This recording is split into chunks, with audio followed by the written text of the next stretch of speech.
അപ്പോഴേ രാവിലെ ഞാൻ എല്ലാ ജോലിയും തീർത്ത് പിള്ളേരെയൊക്കെ വിട്ട് വീടൊക്കെ ശാന്തമാക്കിയിട്ട് തുണിയൊക്കെ കൂത്ത് വെച്ച് ഇനി കഴുകിയില്ല, ഇനി കഴുകണം. അങ്ങനെ കടയിൽ പോയിട്ടോ സാധനം വാങ്ങാൻ അങ്ങനെയൊന്നും പോവാറില്ല, വല്ലപ്പോഴുമൊക്കെ പോവലുള്ളൂ.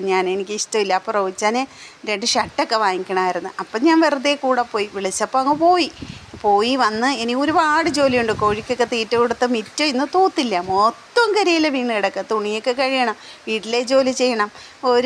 ഒരു കണക്കിന് നോക്കിയാൽ ജോലിക്ക് പോകുന്നവർക്ക് അവർക്ക് ആഴ്ചയിൽ ഏതെങ്കിലും ഒരു ദിവസം കിട്ടുമ്പോൾ അവർ വീടെല്ലാം വൃത്തിയാക്കി അവരും ഒരുപാട് കഷ്ടപ്പെടുന്നുണ്ട്. ആ ജോലിക്ക് പോക്ക് പിന്നെ വീട്ടിലെ ജോലി, പക്ഷേ അവർക്ക് ആ ജോലിക്ക് പോകുന്നതിൻ്റെ വിലയുണ്ട്. സത്യം പറഞ്ഞാൽ ഈ വീട്ടിലിരുന്ന് ഈ ചെയ്യുന്ന ജോലിക്കൊക്കെ എന്താ വില, നോക്കുന്നതെല്ലാം ജോലികൾ തന്നെ, ഒന്നും ഒരു വിലയില്ല.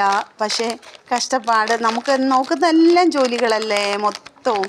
ഒറ്റയാണെങ്കിൽ നമ്മൾ ജോലിക്ക് പോകുന്നു, അതിൻ്റേതായ വില, പിന്നെ വന്ന് ചെയ്യുന്നതിൻ്റെ വില, ചെയ്യുന്നത് ഒരു ജോലിയാണ്, വീട്ടിൽ ജോലിയാണെങ്കിലും അതിൻ്റെ വില. പിന്നെ ഒരു ഐസ്ക്രീം വാങ്ങിച്ചിട്ടോ, നല്ലതായിരുന്നു, ചോക്കോ ബാർ, അമേരിക്കൻ ബാറെന്നും പറഞ്ഞിട്ട് നല്ല ടേസ്റ്റാണ്, ഫുള്ള് ചോക്ലേറ്റ് കേട്ടോ. അങ്ങനെയൊന്നും ഞാനൊന്നും വാങ്ങിച്ച് കഴിക്കലൊന്നുമില്ല, അതെൻ്റെ കുഞ്ഞുങ്ങൾക്ക് കൊടുക്കാമെന്ന് ഞാൻ ചിന്തിക്കുകയുള്ളൂ.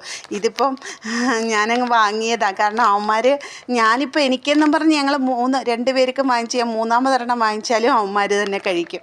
അപ്പോൾ റോജാൻ പറഞ്ഞ് നീ വാങ്ങിച്ചോ എന്ന് പറഞ്ഞ് ഞാൻ വാങ്ങിച്ച്. വല്ലപ്പോഴും നമുക്കും കഴിക്കാമല്ലോ അല്ലേ, അവരെ നോക്കുന്നതല്ലേ നമ്മൾ. ഇപ്പോൾ കുഞ്ഞുങ്ങളെ മാത്രമല്ല 3 പേരെയും ഞാൻ നോക്കുന്നുണ്ടല്ലോ. നല്ല ടേസ്റ്റ് കേട്ടോ. അപ്പോൾ സബ്സ്ക്രൈബ് ചെയ്യണേ, സപ്പോർട്ട് ചെയ്യണേ, ലൈക്ക് തരണേ പ്ലീസ്.